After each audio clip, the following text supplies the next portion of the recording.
Well, with 5 days until the presidential election and general election, candidates are campaigning in the Southwest. Yeah, it continues to be a fierce fight to win over voters. Hannah Brandt live in D.C. to explain how the candidates are clashing today. Hannah?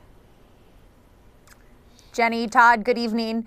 In this final sprint ahead of Election Day, we're seeing the candidates crisscrossing the country.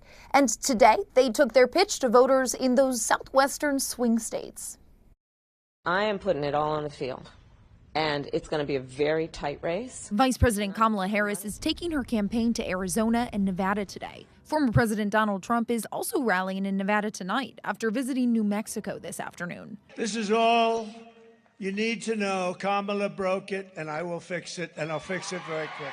Both candidates are pushing people to the polls, and Trump is making a specific appeal to women. I'm going to do it whether the women like it or not. I'm going to protect them. VP Harris slammed that promise. It actually is, I think, very offensive to women in terms of not understanding their agency, their authority. She argues the former president's actions on abortion prove he isn't an ally for women. He has actually created a situation in America where now 1 in 3 women lives in a Trump abortion ban state. And she warns if he's reelected, he is not going to be fighting for women's reproductive rights.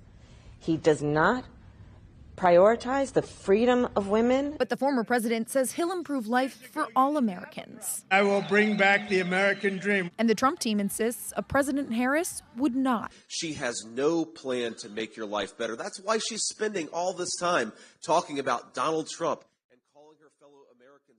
And in addition to visiting New Mexico today, former President Trump is also planning to visit Virginia over the weekend, making a play for 2 reliably blue states that Republicans haven't won in decades.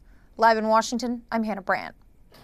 Yeah, Hannah, as you mentioned, candidates usually spend their final days on the campaign trail in swing states. So why is the Trump campaign going to New Mexico, Virginia?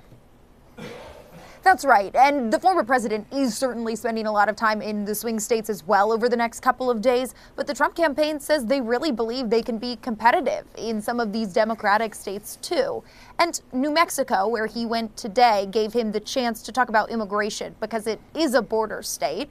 Meanwhile, Virginia, remember, does have a Republican governor. So it isn't an impossibility for Republicans to win in that state.